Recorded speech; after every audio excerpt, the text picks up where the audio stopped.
La vidéo d'aujourd'hui, on va prendre son temps, elle risque d'être longue, parce qu'il y a plein de choses incroyables. Elle risque aussi d'être choquante, donc je vous demanderai de rester calme, de rester assis sur votre chaise, d'être concentré.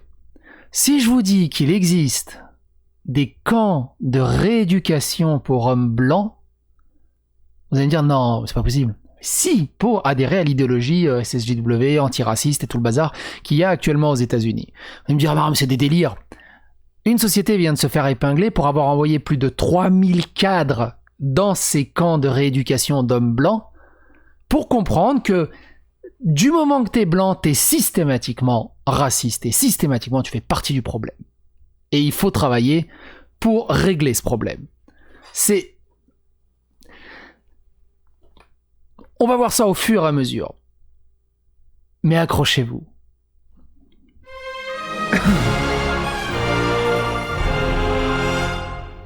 Alors on avait vite fait aborder le sujet dans la dernière vidéo. Rokhaya Diallo veut décoloniser Grenoble. La ville de Grenoble se désolidarise de Rokhaya Diallo. D'ailleurs, pas de bol, pas beaucoup de bol sur les 3 dernières vidéos, je suis démonétisé. Pas très rémunératrice en ce moment, YouTube. Qu'est-ce qui se passe? Il s'agit de Christopher F. Rufo qui a fait un scoop breaking news que j'ai traduit et il a mis plein de screenshots. Moi, j'ai pas un anglais exceptionnel. J'ai utilisé un logiciel OCR qui détecte les caractères. Et j'ai fait du Google Trad pour pouvoir les traduire et j'ai refait un thread en français avec des images en français pour pouvoir lire. On va tout lire en détail, même si c'est pas pertinent, mais je pense que dans la globalité, il faut savoir que ça existe. Qu'est-ce que c'est qu'un homme blanc? J'ai dit une définition correcte de c'est quoi un homme blanc. Il y a quelqu'un qui a dit les Serbes sont pas blancs, c'est quoi du coup un blanc?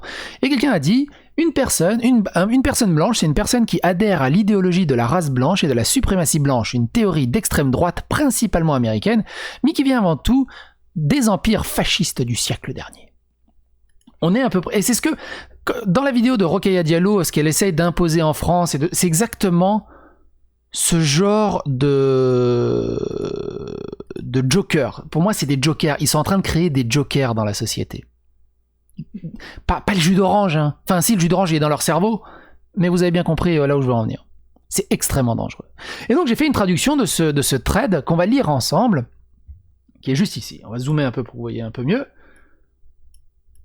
Ceci est une traduction du thread de Christopher F. Rufo sur les camps de rééducation pour hommes blancs. On est profité pour traduire les photos pour avoir plus d'infos. Retrouvez le tweet d'origine ici pour faire votre propre avis et surtout comprendre quand Google Trad fait de la merde. On y va.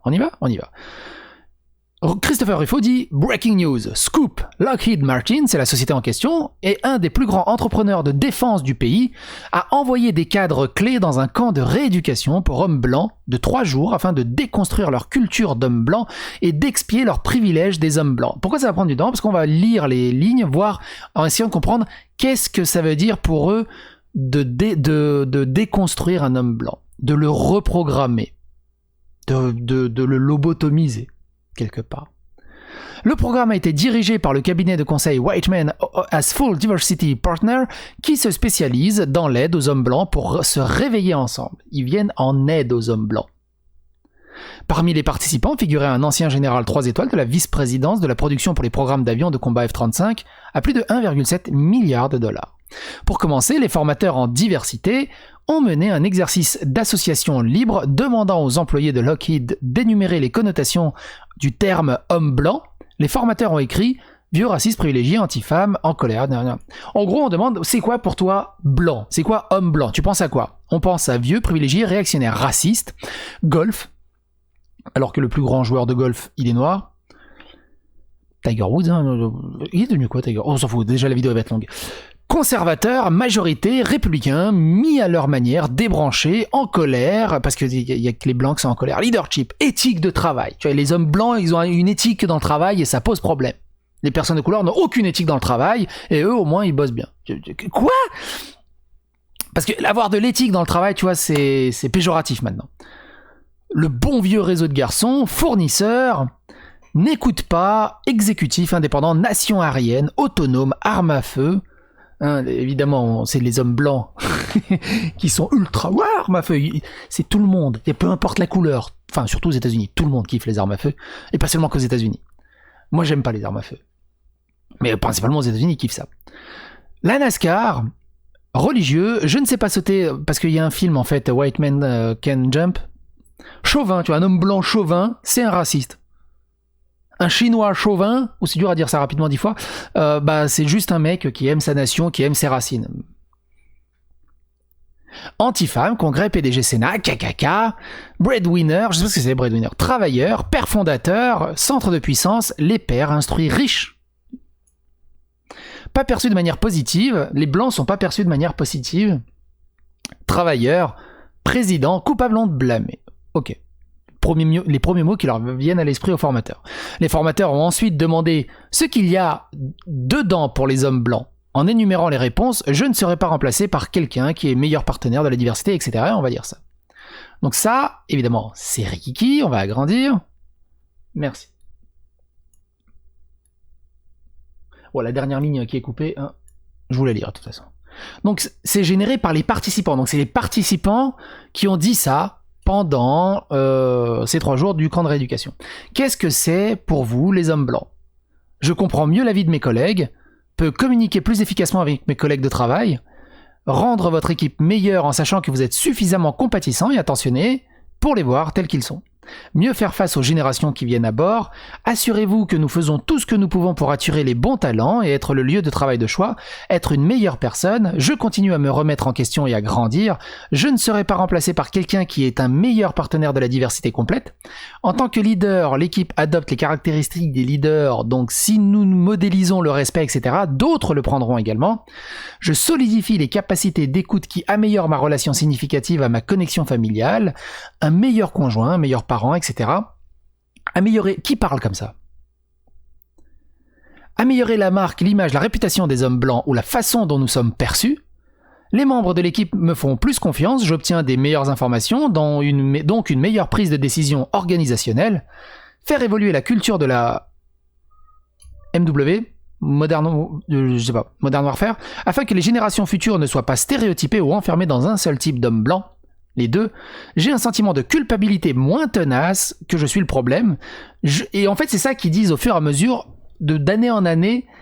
Au début, les gens se battaient contre ça, et puis en fait, d'année en année, ils ont dit ouais, bon, de toute façon, on va le faire, ce petit stage de 3 jours, c'est que 3 jours. Et ils s'amadouent, ils deviennent de plus en plus malléables, ils bouffent ça, et ils ressortent formatés. Et c'est foutu. La société occidentale est en train de... J'ai plus de permission d'être dans mon cœur et pas seulement dans ma tête, je serai plus accessible aux yeux des autres. Je vivrai plus longtemps, je serai plus en mesure de demander de l'aide, j'ai plus d'un système de soutien, je me sens plus comme une communauté, j'équilibre mon individualisme robuste, j'ai plus d'une communauté. J'ai plus de permission pour dire je ne sais pas ou être confus, pas besoin de faire semblant jusqu'à ce que je le fasse. Je laisse un monde meilleur pour mes fils et mes filles, je vois WM comme un autre groupe de soutien pour m'aider dans mon parcours. Blablabla. On revient. White Man as Full Diversity Partner soutient que les racines de la culture des hommes blancs incluent des traits tels que l'individualisme robuste, blablabla, et c'est ce qu'on va voir dans la photo. Alors c'est un peu compliqué avec les images qui sont pas toutes au format. J'ai fait au mieux, hein, parce que le truc de détection de texte OCR est un peu capricieux. Caractéristiques clés de la culture de l'homme blanc. C'est quoi pour vous les caractéristiques de la clé de la culture de l'homme blanc? Les commentaires sont là, n'hésitez pas à donner votre avis, votre opinion. Et aussi, j'en profite, n'hésitez pas à phagocyter l'algorithme de YouTube en partageant toutes ces histoires autour de vous, c'est très important. Abonnez-vous, likez, clocher, comme j'ai déjà dit plein de fois.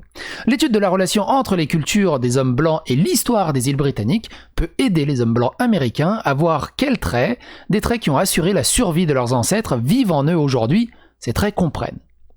La mentalité du survivant qui se concentre sur l'avenir. Tu vois, un mec qui se concentre sur l'avenir, c'est péjoratif, c'est un homme blanc. Les autres, ils sont sous un arbre et puis ils attendent que le temps passe. Un peu comme les Corses. Et puis quand ils ont froid, ils brûlent une paillote. Une tendance à l'individualisme brutal, une attitude positive, parce que tu vois, d'être positif, c'est un problème. Fonctionnant à partir des principes et des consciences, concentrez-vous sur le travail acharné, l'action et la réalisation des tâches, visez le succès et le matérialisme, modération mesurée et force silencieuse, concentrez-vous sur le statut et les rangs, sur la connexion. Le focus sur le statut et le classement sur la connexion, le succès en termes masculin blanc est souvent lié à l'évaluation de sa place dans la hiérarchie. Le pouvoir et le succès découlent du statut organisationnel et du rang de poste d'une personne. Plus la position de l'individu, plus ta personne tuiltus a. OCR a pété un câble. La culture d'entreprise aux États-Unis est fortement influencée et affectée par le statut et le rang. Ainsi, les conséquences naturelles est d'avoir ceux qui ne correspondent pas à la norme du groupe, personnes de couleur, gays, lesbiens, femmes et non-chrétiens, etc. Placés dans une position moindre. Malgré toutes les bonnes interactions, il est impossible de nier que cette dynamique non contrôlée est empêtrée dans les interactions individuelles en milieu de travail. Souvent, son effet est subtil et dévastateur pour les destinataires. Ensuite, on a demandé de répéter et d'intérioriser. Quand ils disent intérioriser, ça veut dire que même si t'es pas d'accord, tu vas le répéter jusqu'à ce que tu sois d'accord et que tu comprennes que t'es comme ça, ce qui est de la lobotomisation pure et nette, de la reprogrammation cérébrale, clairement. Et donc, d'intérioriser 50 déclarations de privilèges d'hommes blancs. Et on va se les farcir. Même si ça prend du temps, j'ai envie de savoir, et je pense que vous avez envie de savoir, qu'est-ce qu'on doit intérioriser ? Déclaration du privilège blanc. Et c'est ce qui nous définit en tant que blanc. Même si je suis serbe, de temps en temps, je suis blanc.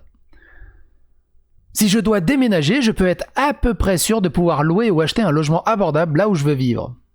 Non. Je peux faire du shopping sans être harcelé, suivi ou soupçonné de vouloir voler quelque chose. Non. Quand on me parle de notre patrimoine national ou de la civilisation, on me montre que les gens de ma race en ont fait ce qu'il est. Oui, mais je veux dire, tu vas au Ghana, ils te montrent le patrimoine national du Ghana. T'es pas en dire, ah mais il est noir, pourquoi il manque de diversité, pourquoi c'est toujours un noir qu'on met en avant, c'est quoi ce bordel? Au bout d'un moment, il y a des racines civilisationnelles, tu peux pas trop bouger. Et je veux dire par là, c'est que c'est pas raciste, c'est juste l'histoire, et il y a rien de mal à ça. Je ne me demande pas si mes enfants recevront du matériel pédagogique qui témoigne de l'existence et de l'importance de leur race. Ma voix est généralement entendue dans un groupe dont je suis le seul membre de ma race. Je peux rejeter la voix d'un autre avec peu ou pas de conséquences lorsqu'il est le seul membre de son groupe. Je peux aller dans un salon de coiffure ou un salon de coiffure et trouver quelqu'un qui peut me couper les cheveux. Oui, alors, oui, non mais on est d'accord que des fois, les coupes afro, c'est ultra technique. Tu peux pas aller n'importe où. C'est parce que nous, on a les cheveux chiants, ils sont raides, il y a rien de technique là, tu coupes. Quand t'as une coupe afro ou des cheveux crépus, il faut évidemment un spécialiste là-dedans parce que ça s'entretient pas du tout pareil. Donc, il faut aller dans un salon spécialisé. Et tant mieux qu'il y en a. Je veux dire, t'as une Ferrari, tu vas pas au garage miteux du coin. Tu vas dans un garage spécialisé, bah c'est pareil. Quand j'utilise des chèques, des cartes de crédit ou des espèces, je peux compter sur ma couleur de peau pour soutenir mon apparence de fiabilité financière. Tu vis pas dans le 9-3, toi. Je n'ai pas besoin d'éduquer mes enfants pour qu'ils soient conscients du racisme systémique pour leur propre sécurité physique quotidienne. Mes principales inquiétudes pour mes enfants ne concernent pas l'attitude des autres envers leur race. Je peux exprimer mes opinions en public sans créer de perception préjudiciable de ma race. Tu parles. Le nombre de gars qui se font traiter de racistes, d'extrême droite, de nazis, de transphobes et tout, uniquement sur la perception de sa couleur de peau qui malheureusement est blanche et de ce fait de sa race. Je peux bien faire dans une... Pour rien, totalement gratuit, en déformant totalement les propos... Enfin bref, vous avez compris. Je peux bien faire dans une situation difficile sans être qualifié de crédit pour ma course, pour ma race. Je n'ai jamais demandé ou attendu de parler au nom de tous les membres de mon groupe racial. Je peux rester inconscient de la langue, des coutumes, des contributions et des besoins de personnes de couleur qui constituent la majorité du monde. Non. Parce que... les Serbes, on est 120 000, je crois, en France. Je vais pas aller casser les couilles à l'Assemblée. Ah, il faut plus de représentativité. On est 120 000 sur un pays de 70 millions. Au bout d'un moment, j'ai beau être ultra chauvin, on reste une mini-minorité quelque part. Et là, on parle de quelques 2-3% de la population qui va dire « Ah, la majorité !» Si la police m'arrête, je peux être à peu près sûr que je n'ai pas été choisi à cause de ma race. 16 sur 1 peut facilement acheter des affiches, des livres... Ah oui, non, c'est la ligne d'après. Peut facilement acheter des affiches, des livres d'images, des cartes de vœux, des poupées et des jouets mettant en vedette des personnes de ma race. Mais c'est parce qu'aussi, on est une minorité. C'est-à-dire que tu vas dans les magasins, il n'y a pas beaucoup de poupées serbes ou de poupées avec des folklores serbes. Tu vas en Serbie, il y en a plein.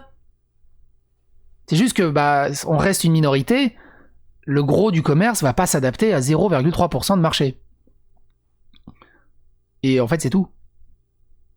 Et si, de toute façon, si tu parles juste maintenant, il y a même des Barbies noires. Ou des copines de Barbie noires. Non, il y a des Barbies noires. Il y a des Barbies pauvres aussi.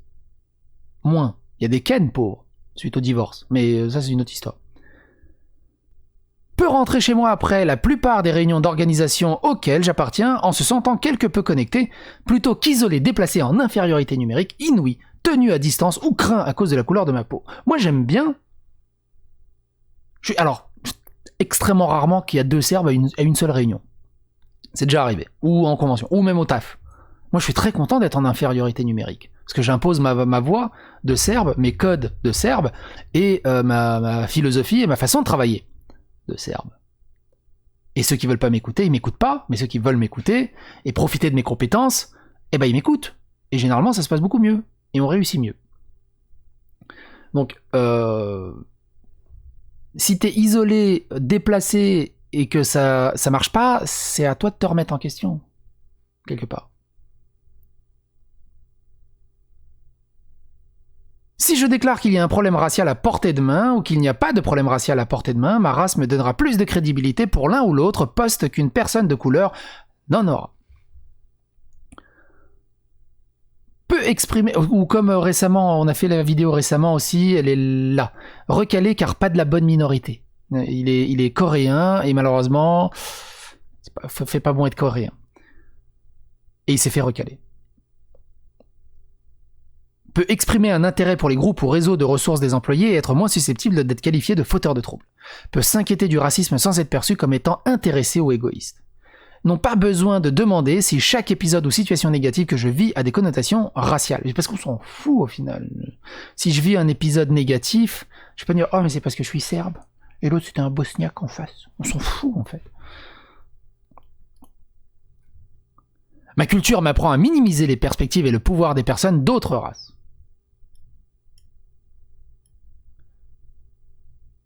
Non, c'est juste que...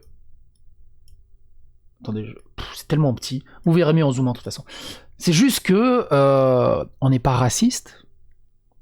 Et dans les problématiques qu'on a en face, la couleur de peau, l'origine et la race ne rentrent pas en ligne dans l'arithmétique et dans l'équation. C'est tout. Pourquoi on ne prend pas en perspective? C'est parce que ça n'a rien à voir dans le problème. Ma forme, mon allure et mon odeur corporelle ne sont pas considérés comme un reflet de ma race. C'est des blancs qui schlinguent, il y en a aussi, je veux dire, c'est un être humain, il y a des espèces de...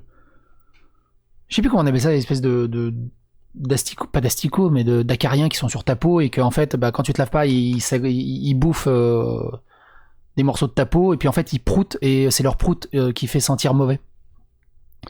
Peut accepter un emploi chez un employeur de discrimination positive sans que mes collègues au travail ne soupçonnent que je l'ai obtenu à cause de ma race. Je veux réfléchir à de nombreuses options sociales. En même temps, ils sont tout le temps en train de dire « Ah, il faut l'embaucher plus de noirs, il faut l'embaucher plus de noirs. » On embauche des noirs. Ah, mais c'est à cause de... Et prends ton boulot sans crier à ça. Je peux réfléchir à des nombreuses options. Quand je dis noir, c'est toutes les couleurs. Hein. Asiatique, c'est blanc, du coup.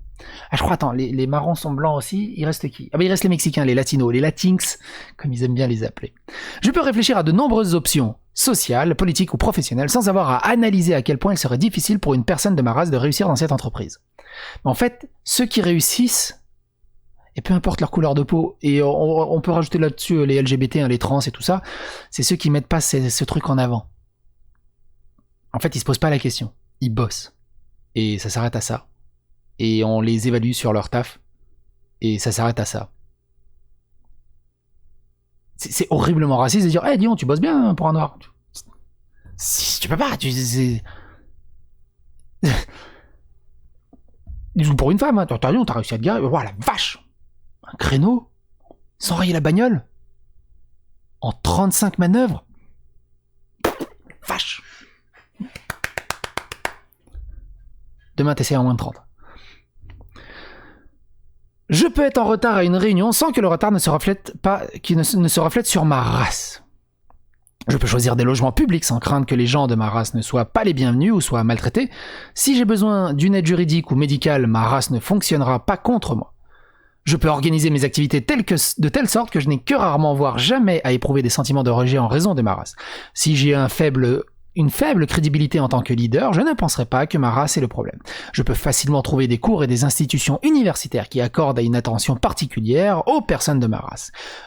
Et tout ça, 3 jours, t'as intérêt à le connaître par cœur, à le foutre dans ta tête et être d'accord avec chaque truc, c'est ça. C'est pas genre t'es d'accord ou t'es pas d'accord puis on en discute. Non, c'est tu dois l'intérioriser, c'est-à-dire que t'es d'accord avec chaque point. Peu importe votre classe sociale, peu importe votre origine, peu importe, du moment que vous êtes blanc, vous êtes comme ça. Et vous vivez forcément comme ça. Et c'est là le problème. Parce que moi, je le dis de temps en temps, mais c'est pas l'origine des problèmes sociétaux pour moi. Pour moi, c'est juste un gros bordel. C'est très vaste. C'est très vaste. Mais un des plus grosses parts de marché dans cette problématique, pour moi, c'est juste une histoire de classe sociale.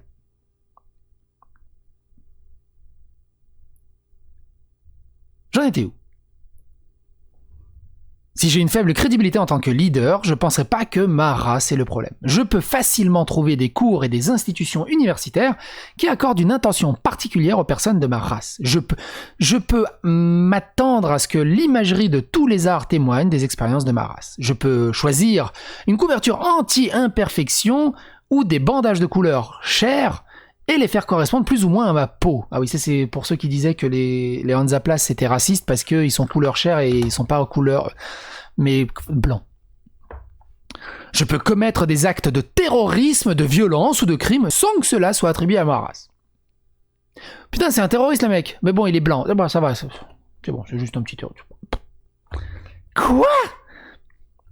Mais on s'en fout de la couleur qu'il est. C'est l'acte qui compte. Je peux être à peu près sûr que l'on ne me demandera jamais « Non, vous parlez anglais » ou « Dites-vous que vous parlez très bien anglais ». Voyagez, bordel de merde. Sortez de votre chez vous. Sérieusement. 161 et né aux États-Unis, je peux être sûr que mon statut d'Américain ne sera pas remis en question en raison de ma race. Mon potentiel de gain est nettement supérieur à celui d'une personne qui n'est pas de ma race. La contribution de ma race à l'histoire n'est pas condensée en un seul chapitre ou ne se concentre que sur un mois. Je peux faire des erreurs, échouer lamentablement sur un projet ou être renvoyé d'un emploi sans que personne n'attribue cela à ma race. D'autres personnes de ma race, qui a été viré parce qu'il est noir, juif, chinois... Il y a vraiment eu des virements, enfin, il y a vraiment eu des licenciements aux États-Unis où ça a été attribué sur la race d'une personne. Les seuls exemples qui me viennent à l'idée, on en avait fait des vidéos, c'est la vidéo de Blanche-Neige, de la pièce de théâtre, où la troupe de théâtre s'est retrouvée virée, parce que les artistes étaient trop blancs, donc ils vont engager plus de diversité. Cendrillon trop blanche, ouais, c'est dans celle-là, Cendrillon trop blanche. Donc oui, il y a des gens qui se sont fait virer pour leur couleur de peau, c'était des blancs, pour engager plus de minorités. Pas dans l'autre sens. Après, vous pouvez toujours ramener des articles et des sources, évidemment. On peut en discuter. J'en étais où ? Là, je ne passe pas beaucoup de temps ou d'énergie au travail à réfléchir à la manière dont mes comportements pourraient avoir un impact sur la réputation ou la crédibilité d'autres personnes de ma race au sein de l'organisation. Bah non, parce qu'en fait, au boulot, plot twist, on travaille. Je suis pas en train de me dire, faudrait peut-être que je fasse ça et les gens ils penseraient que les Serbes ils sont plus cool. Alors je ferais peut-être que je fasse ça, peut-être parce que les gens ils vont avoir une mauvaise image. Peut-être que je fasse ça parce que les Serbes. Non, je bosse en fait pour être le plus efficace possible. Et basta. Je fais généralement partie de la majorité raciale dans la plupart des réunions de travail des hauts niveaux auxquels je participe. Lorsqu'on me propose une promotion, je n'ai pas à me demander si cela vaudra l'effort supplémentaire requis parce que je suis la première ou l'une des rares personnes de ma race à occuper le poste. Faut pas se poser ce genre de questions, en fait, c'est surtout ça, en fait. Si on te propose une promotion, tu l'acceptes parce que tu as les qualités, et basta. Et c'est tout.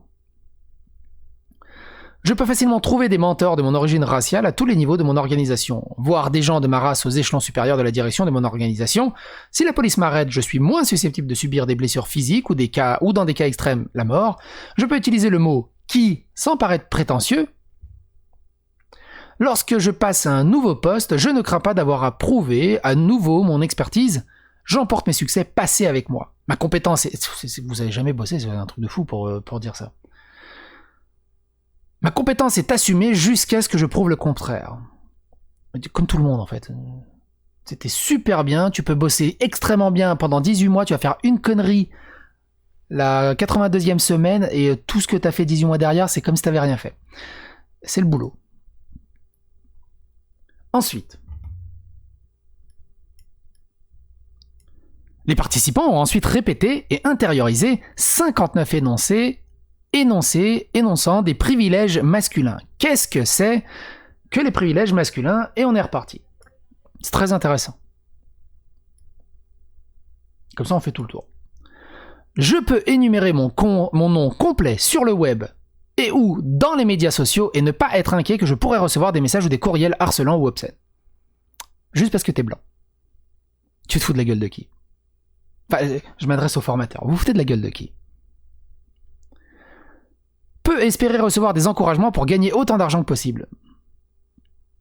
Les hommes occupent clairement Ah oui, ça c'est pas dans notre condition de privilège masculin. Les hommes occupent clairement la majorité des positions de premier plan au sein de gouvernements, des entreprises et d'autres lieux publics de pouvoir. Et maintenant, regarde, même dans l'athlétisme, on a ouvert les trucs aux trans, et maintenant les trans sont plus rapides que les nanas. En Afrique du Sud, ils ont ouvert aussi les Miss Afrique du Sud aux trans, et du coup, il y a une trans qui va gagner, probablement. C'est pas de notre faute si on fait tout mieux. Soyez plus assidus. Les hommes occupent clairement... Je l'ai déjà lu. Je pourrais recevoir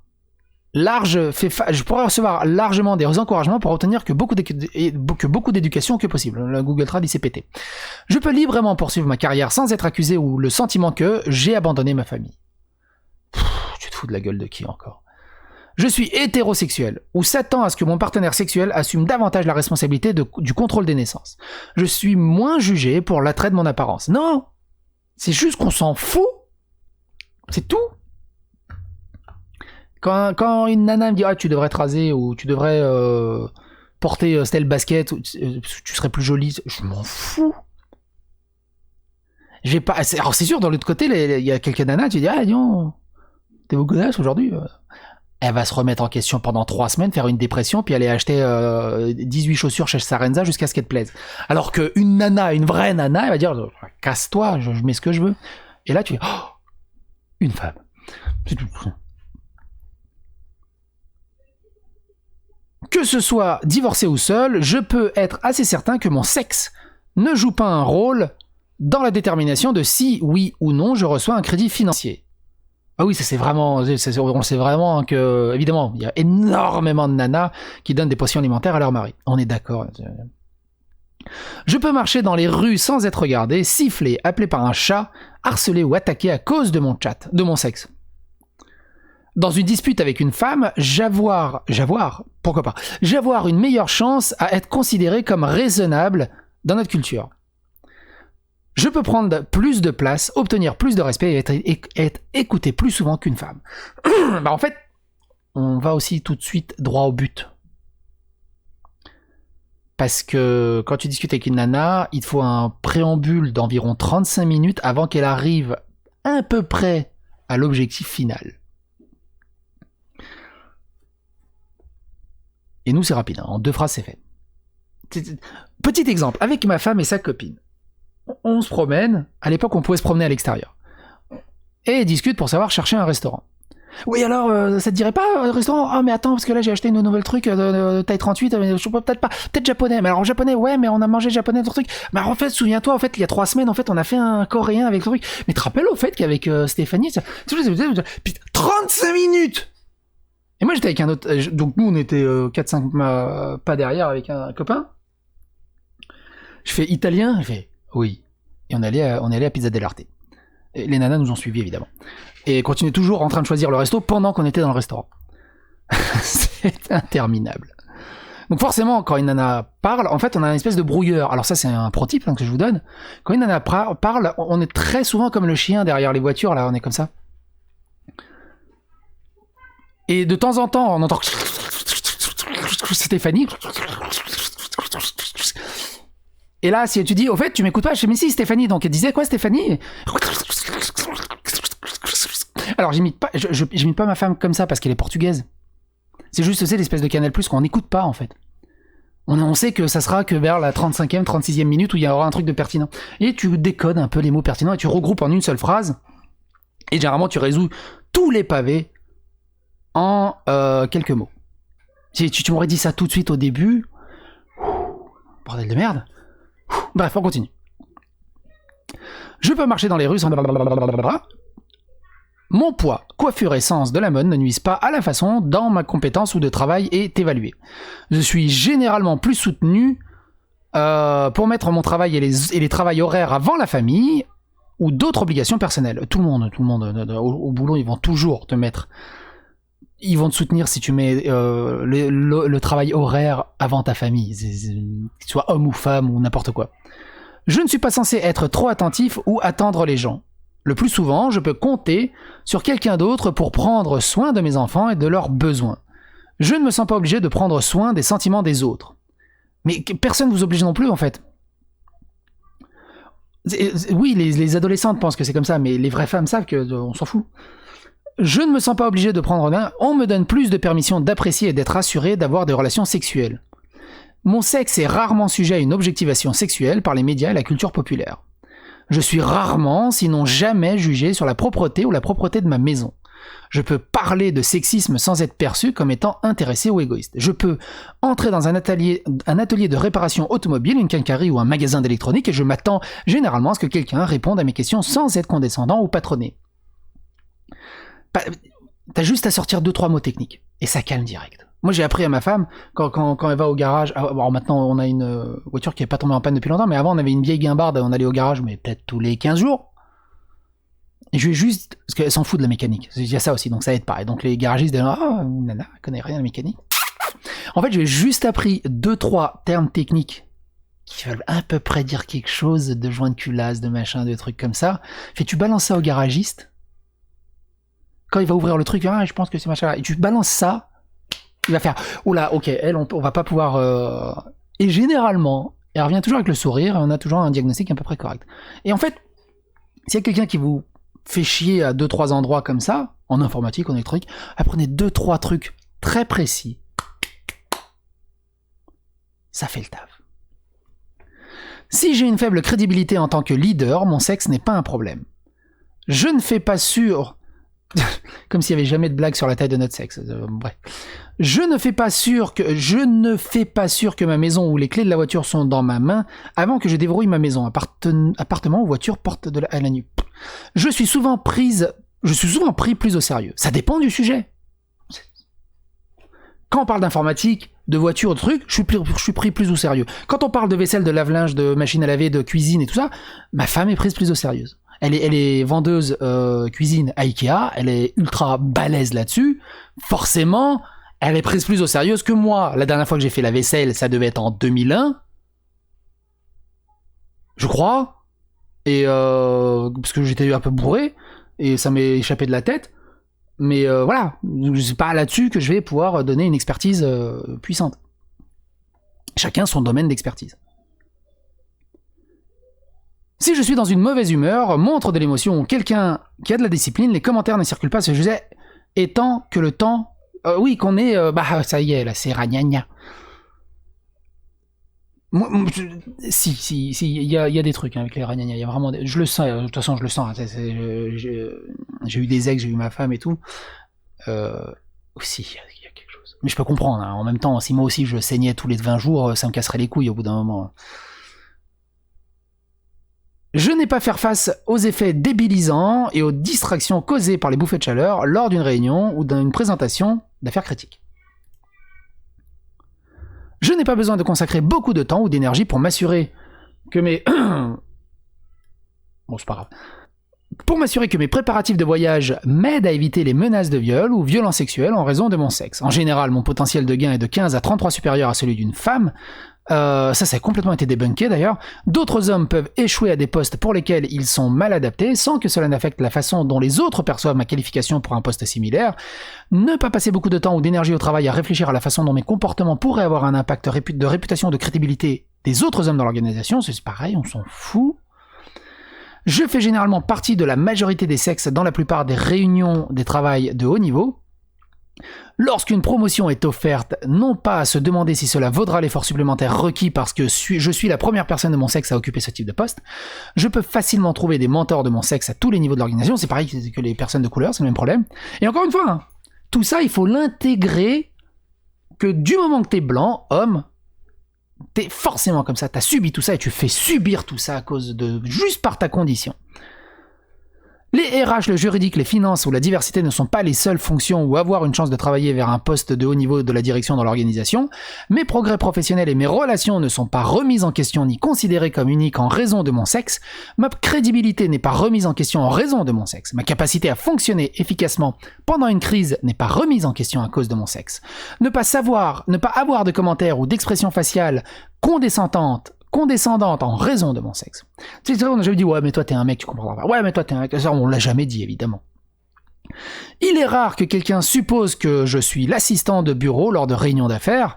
Contrairement à une femme qui décide de garder son nom lorsqu'elle se marie, je ne suis pas interrogé et humilié par amis et famille pour avoir fait la même chose. Je ne m'attends pas à sortir à un rendez-vous en raison de mon sexe. Mon corps m'appartient, mes organes reproducteurs ne sont pas considérés comme la propriété des autres hommes, du gouvernement et ou même des étrangers en raison de mon sexe. Faut consulter madame. La décision de m'embaucher ne sera jamais influencée par la question de savoir si je pourrais choisir d'avoir une famille bientôt. Je ne suis pas une cible courante d'agression sexuelle en raison de mon sexe. Je suis hétérosexuel. Il est très peu probable que je sois jamais battu par un conjoint ou un amant. Évidemment, dans les couples homosexuels, il n'y a pas de couple toxique où ils se battent entre eux ou... Non, il n'y a pas de violence conjugale. Non, c'est un mythe, c'est une légende. Les homos, ils sont tous gentils.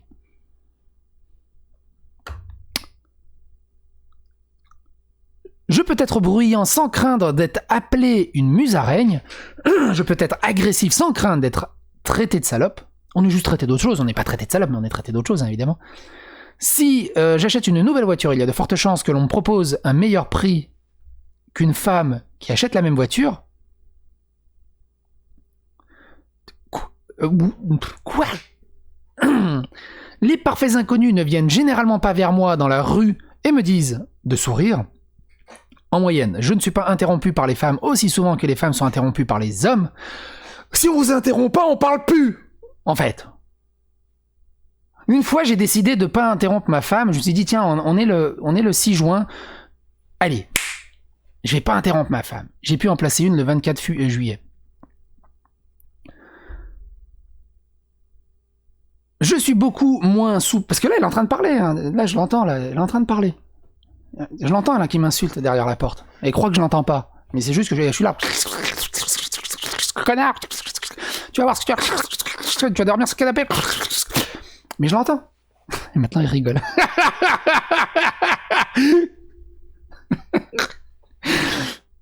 Les parfaits inconnus. Je l'imagine comme ça dans la porte. Qu'est-ce qu'il raconte comme connerie, bordel de merde.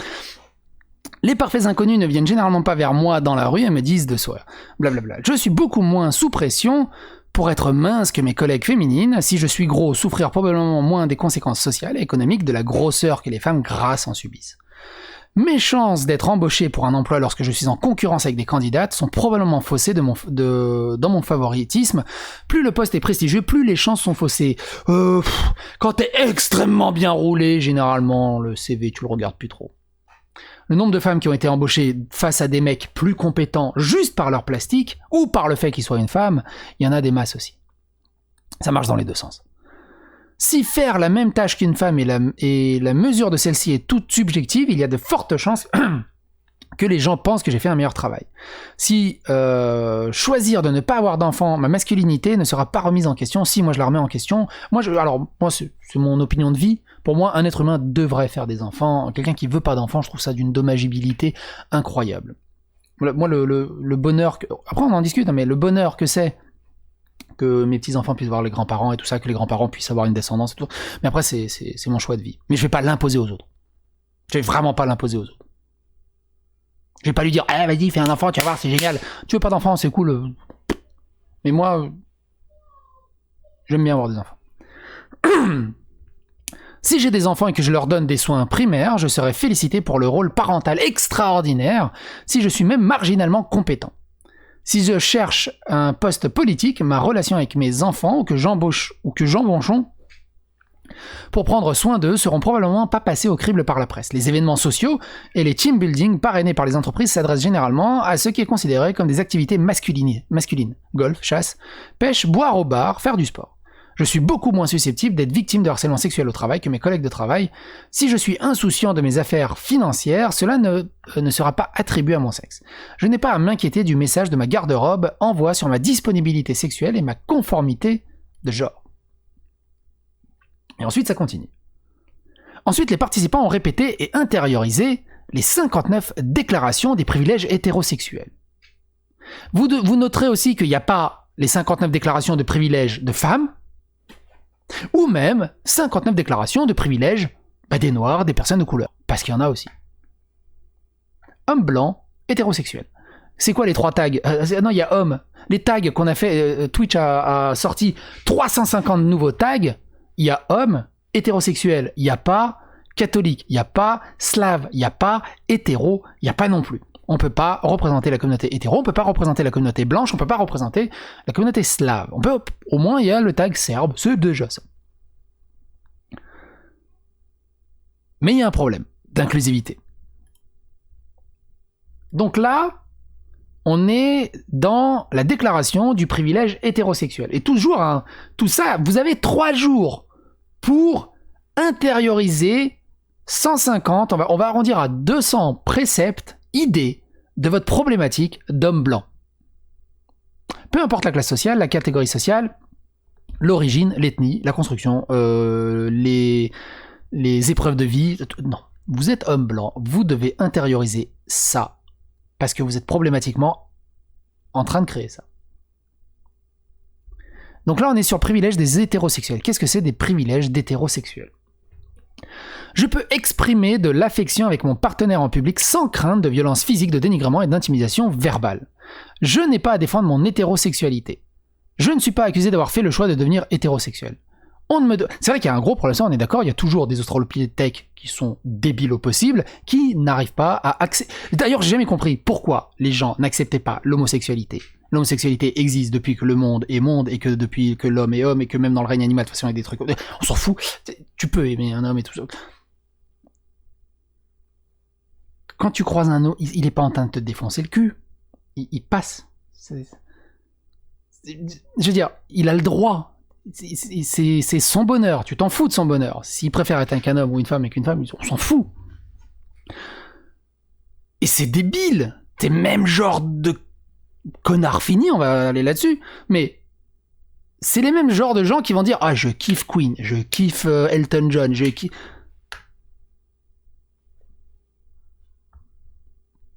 D'ailleurs, il y en a une que j'aime bien, c'est César. Alors je sais plus c'est quoi déjà la citation exacte, mais César était appelé l'empereur de tous les rois. Non, c'était l'empereur de toutes les reines et la reine de tous les rois. Un truc comme ça, pour dire qu'il était gay et qu'il était ambidextre. Bref, vous avez compris. Et oui, il y a un gros problème, encore en 2021, il y a des problèmes d'homophobie, et c'est complètement d'une débilité hallucinante. Si les gens sont heureux comme ça, laissez-les, quoi. C'est un truc de fou. Surtout que ça va rien changer à la tienne. Faut arrêter avec là en mode wololo, wololo, wololo. Ma masculinité et féminité n'est pas remise en question en raison de mon orientation sexuelle. Je peux élever des enfants sans menace d'intervention de l'État. Mes enfants n'ont pas à s'inquiéter de savoir lesquels de leurs amis pourraient les rejeter en raison de mon orientation sexuelle. Je ne serai jamais envoyé dans un pays pour travailler où ma sexualité est passible de mort. Les gens ne me demandent pas pourquoi j'ai fait le choix de rendre publique mon orientation sexuelle. Je n'ai pas à penser à être congédié ou rétrogradé dans mon travail en raison de mon orientation sexuelle. Les personnes de mon sexe n'essaient pas de me convaincre de changer d'orientation sexuelle. Je peux facilement trouver une communauté religieuse qui ne m'exclura pas parce que je suis hétérosexuel. Je peux sortir avec mon partenaire et ne pas craindre que je serai attaqué à cause de mon orientation sexuelle. Je peux louer et acheter un logement dans n'importe quelle région que je peux me permettre. Je peux être assez sûr que mes voisins ne réagiront pas négativement avec moi en raison de mon orientation sexuelle. Ce qui est dangereux avec ça, c'est que c'est ultra binaire. Parce que tu lis tout ça, t'as l'impression qu'il y a personne qui supporte les homosexuels, il y a aucun ami ou de gars qui trouve ça normal, ou de gars ou nana qui trouve ça normal, et qui vont bien accueillir la chose. Et ça, c'est pas bien. Ça, c'est dangereux. Et ça extrémise tout le propos et ça débilise l'entièreté du propos et du combat. C'est ultra contre-productif. Je peux être assez sûr que mes voisins ne réagiront pas négativement à moi en raison de mon orientation sexuelle. Je n'ai pas à accepter une question commune aux couples de même sexe qui se demandent qui est la femme, l'homme du couple. Je peux fréquenter l'église, la synagogue, les mosquées ou le temple de mon choix sans craindre d'être traité comme une abomination. Je peux ramener mon partenaire à la maison sans craindre d'être rejeté par les membres de ma famille. Je peux voyager partout, presque partout dans le monde avec mon partenaire et ne pas être concerné d'être emprisonné, détenu ou emprisonné à cause de qui j'aime. Je n'ai pas à m'inquiéter régulièrement de la peur d'être découvert concernant ma sexualité.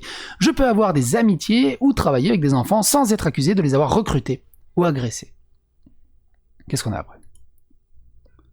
Je peux facilement trouver des articles dans la publication grand public traitement de mon orientation sexuelle.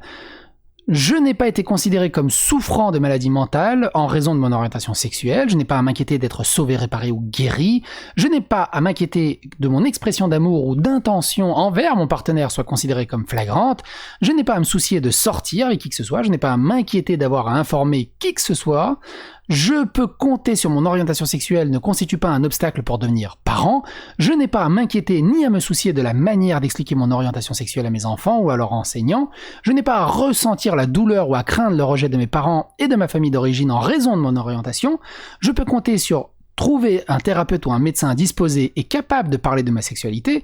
J'ai la garantie de trouver de la documentation sur l'éducation sexuelle sur les couples ayant mon orientation sexuelle.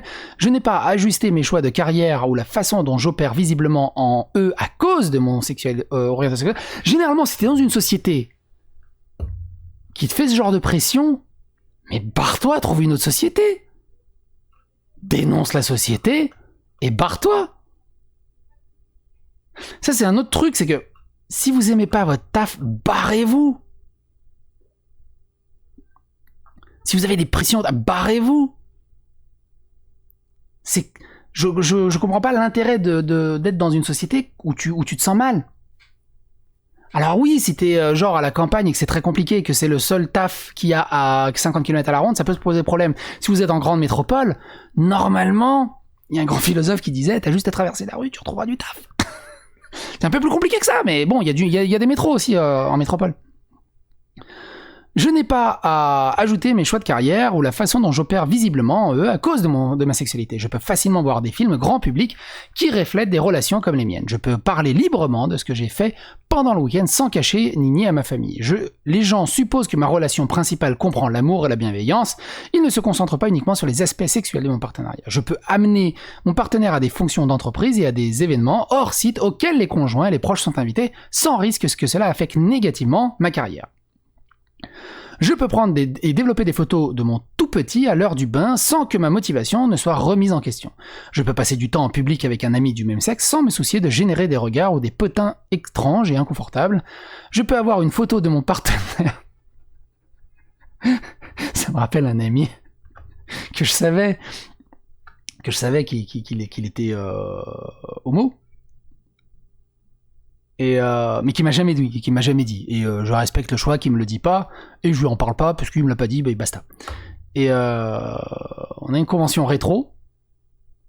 On partage une couche à deux parce que ça prend moins de place dans le coffre de la voiture et tout le bazar. Et c'est au moment, à 2h du matin, on discute dans la même couche et il me dit, et il me fait son coming out. Et moi j'explose de rire. Je t'ai pas trouvé un meilleur moment. Du coup je dors de quel côté On a rigolé tous les deux. On est d'amis de très très longue date, évidemment. Mais ça m'a fait rire. Ça m'a rappelé cet excellent souvenir. Je peux avoir une photo de mon partenaire de vie sur mon bureau au travail sans risquer que cela affecte négativement ma carrière ou mes relations avec mes collègues. Je peux demander aux autres s'ils sont mariés ou des enfants, ou d'autres questions de conversation sont considérées qu'ils peuvent être difficiles pour eux de répondre en raison de leur orientation. Dans la conversation quotidienne, la langue de mes amis et moi suppose généralement mon orientation sexuelle. Par exemple, le mot sexe utilise pour désigner uniquement le sexe hétérosexuel, ou le mot famille utilisé pour désigner uniquement les relations hétérosexuelles avec ou sans enfants. Pardon ?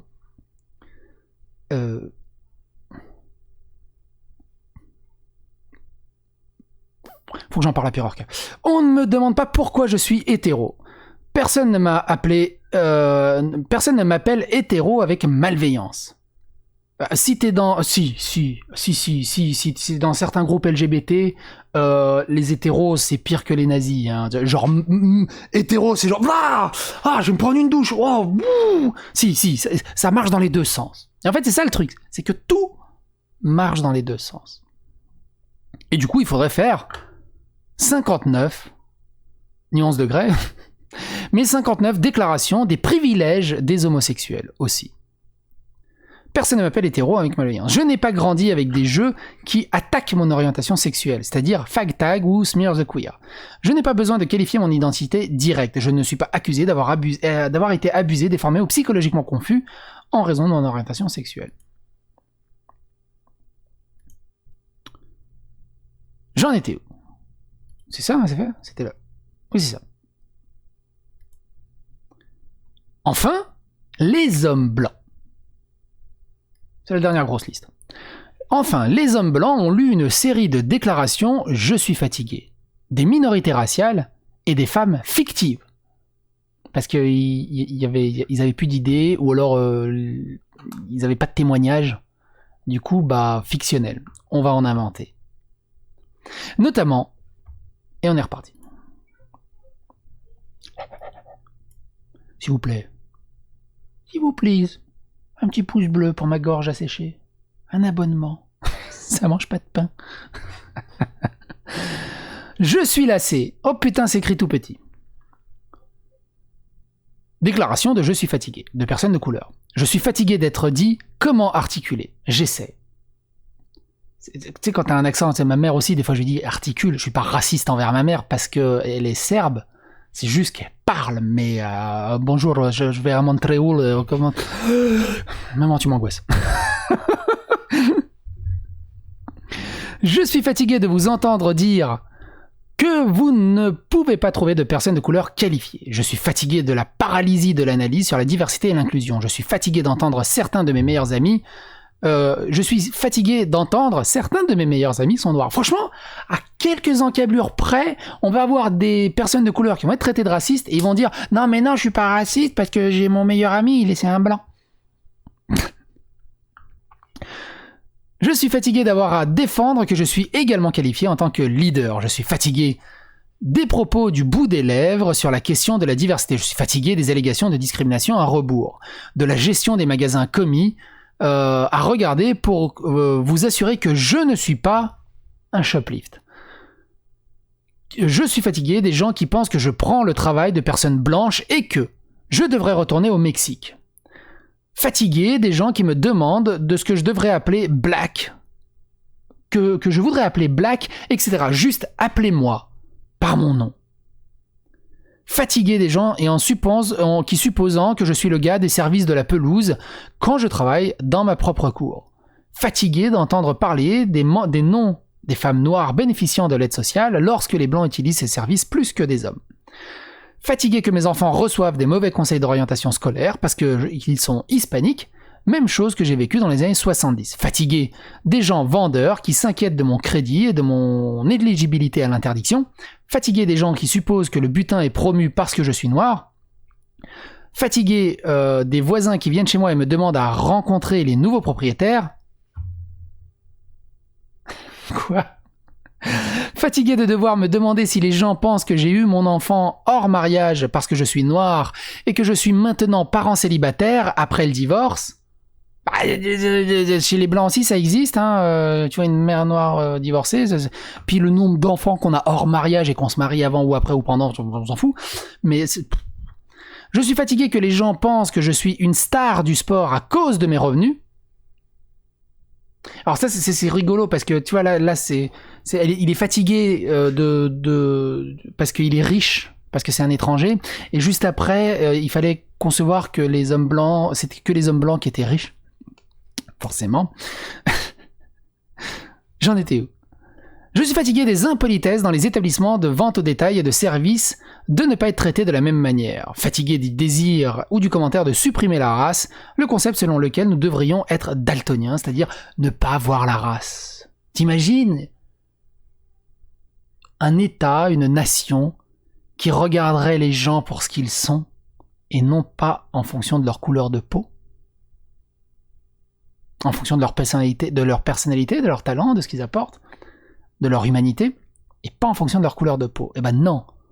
Les théoriciens critiques de la race, les SSJW, comme je m'amuse à les appeler, les Baitso, eux, c'est du racialisme à mort. Il faut mettre les gens dans des cases, c'est la race qui compte d'abord et qui te définit en tant que personne, qui définit ton talent, apparemment, ton intelligence aussi, comme on l'a vu dans plusieurs vidéos. Et les gens, ils te foutent ça dans le crâne. Et ils essayent de réécrire. De te reprogrammer là-dedans. Les antiracistes sont les nouveaux racistes, sont les nouveaux extrémistes. Totalement.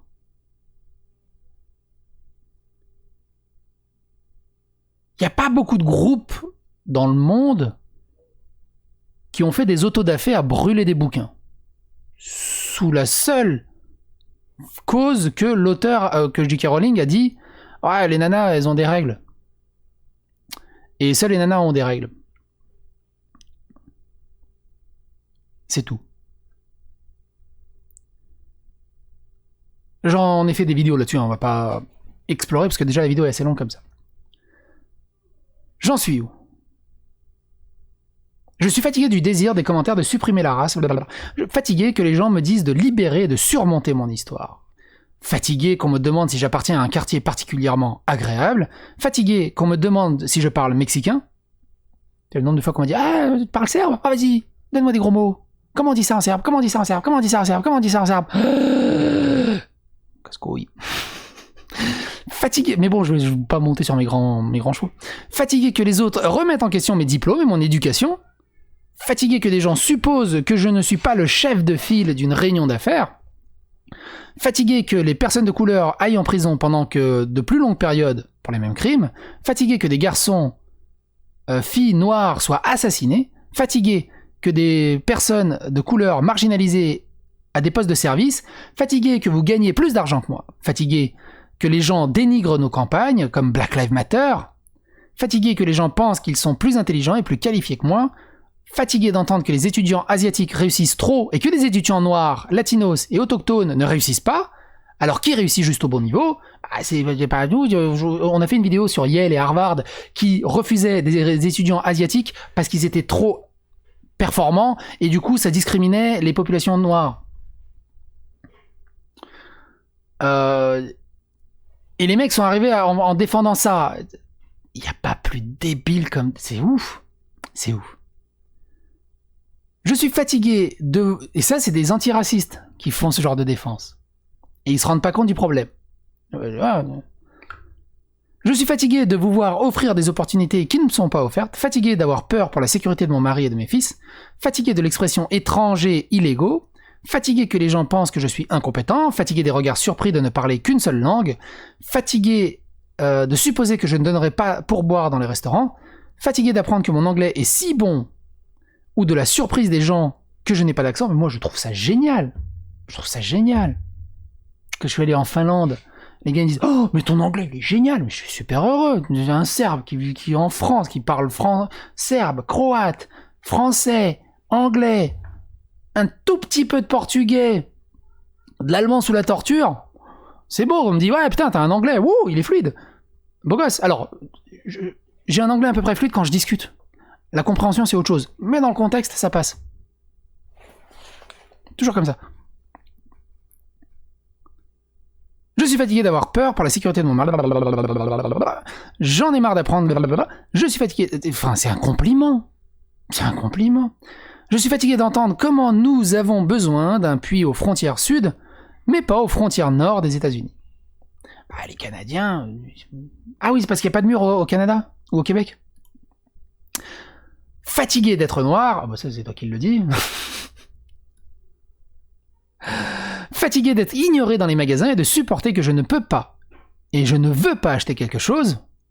Ça même les blancs, hein, les vendeurs. Ouais, je peux vous aider, ouais, vous avez ça. Non mais laisse-moi, s'il te plaît, laisse-moi.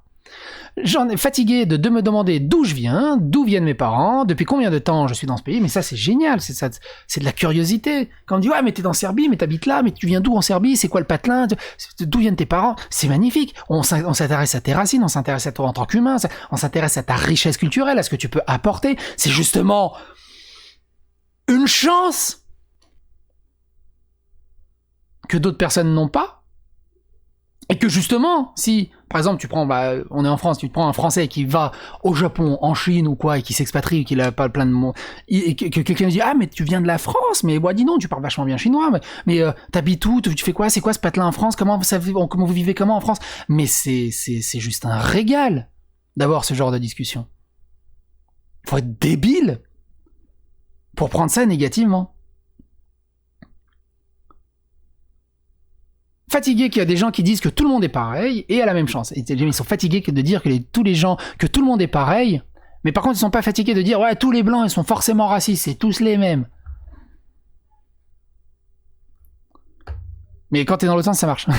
Fatigué que mon fils n'ait pas les mêmes chances que votre fils. Fatigué de ne pas avoir à cocher les mêmes cases que je dois cocher pour les promotions. Fatigué que les blancs ne comprennent pas les valeurs que j'apporte, je suis différent. Les déclarations des femmes, fictives, je vous rappelle. Fatigué de craindre que les progrès réalisés par les femmes ne soient érodés. Fatigué d'être invité à sourire. Fatigué mais tout le temps la gueule aussi. Tu sais, un homme, 350 flèches dans le dos, il a vécu la guerre et tout, il a une croix comme ça à porter, il marche.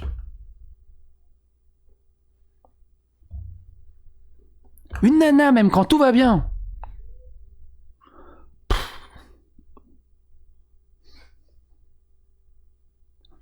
Au bout d'un moment, faites un effort, quoi. Je suis fatigué des hommes qui essaient toujours de résoudre les problèmes plutôt que d'écouter la situation, fatigué de devoir supprimer mes sentiments pour être perçu comme rationnel ou logique, fatigué... Parce que justement, si t'es émotionnel, t'es pas rationnel ni logique. Faut aussi t'expliquer les maths. Alors, si elle est blonde, on peut l'expliquer 2 fois. Fatigué de devoir traquer un allié au sein de mon groupe de pairs pour défendre les intérêts de quelqu'un qui écoutera mes idées. Fatigué de ne pas être invité aux réunions hors travail. Tu te moques de qui? Tu moques de qui? Les réunions hors travail, évidemment qu'au plus il y a de nanas, plus on est content. Fatigué de ne jamais avoir de patronne. Deviens patronne. Problème résolu. Fatigué de défendre les besoins de diversité et d'inclusion. Personne il n'y a pas d'injonction à ce que tu dois défendre ça. Ne les défends pas d'ailleurs, parce que c'est de la connerie. Fatigué d'essayer d'absorber les statistiques sportives sur ESPN pendant que je m'entraîne juste pour pouvoir converser avec des hommes au travail. Elle le fait pas. Fatigué de devoir expliquer les préjugés contre mon sexe. Fatigué d'essayer d'être entendu dans une salle remplie d'hommes. Pourtant, les voix aiguës passent par-dessus les voix graves, généralement. Fatigué du bon vieux garçon, des réseaux de bons vieux garçons. Fatigué de devoir travailler 2 fois plus dur pour faire mes preuves. Fatigué de minimiser mon intellect et mon expertise pour ne pas montrer un homme, pour ne pas montrer quoi. Fatigué que les homologues de race blanche ne tiennent pas leurs membres du personnel responsable. Moi, je pipi avec mes 2 mains. Fatigué que les hommes m'interrompent ou parlent de moi en réunion. Fatigué des blagues insensibles. Des blagues insensibles, elles sont fatiguées, et si on les cible, elles sont fatiguées aussi. Au bout d'un moment, on fait des blagues sensibles ou cibles. Je suis fatigué d'être oublié ou omis des réunions pour que j'ai préparé des informations critiques. Je suis fatigué d'avoir 2 emplois, alors la garde des enfants faisant le travail, la cuisine, le ménage et la lessive. Fatigué que les hommes supposent qu'ils sont les seuls soutiens primaires pour leur famille. Fatigué d'être décrits comme ayant des arêtes vives. Des arêtes vives quand ils présentent certains attributs qui sont vénérés chez les autres hommes de mon équipe. Quoi? Fatigué d'entendre que mon appartenance est pertinente pour mon rendement au travail. Fatigué d'entendre que je suis trop sensible. Si t'en viens à dire tout ça, oui, t'es trop sensible. Fatigué de ne pas entendre parler de quelque chose d'important parce que cela a été discuté dans la salle des hommes et au bar. Fatigué de travailler avec un groupe de pairs entièrement masculin et avec des interactions quotidiennes, déjeuner, discussion après le travail, mais jamais avec moi.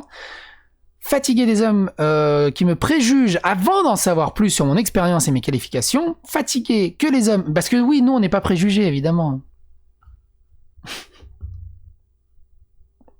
Fatigué que les hommes utilisent des analogies sportives pour tout expliquer. Non, c'est juste que c'est drôle et ça nous fait rire. Enfin, même moi, j'en utilise pas trop. Moi, c'est plus dans le jeu vidéo que j'utilise. Mais si tu es fan de... Juste que tu as ton centre d'intérêt principal, bah tu fais des blagues autour de ton centre d'intérêt principal. C'est tout. Tu t'es pris pour un joystick de 64 ? Voilà. Voilà, comprenne qui pourra. Tu utilises ton clito comme un joystick de 64 ? Période Mario Party ? Hein ?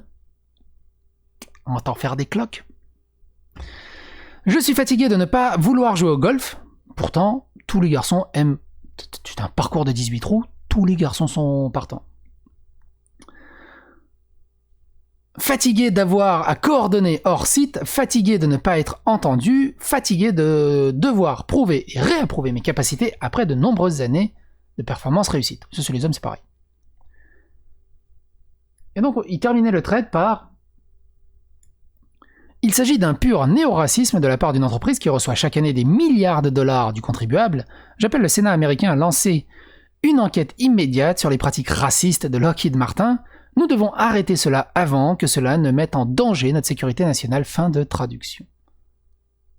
J'espère que cette vidéo vous a plu, qu'elle vous a intéressé. N'hésitez pas à partager le thread, n'hésitez pas à partager cette vidéo. En attendant, je vous donne rendez-vous pour de nouvelles aventures et on se retrouve bientôt. Bye bye.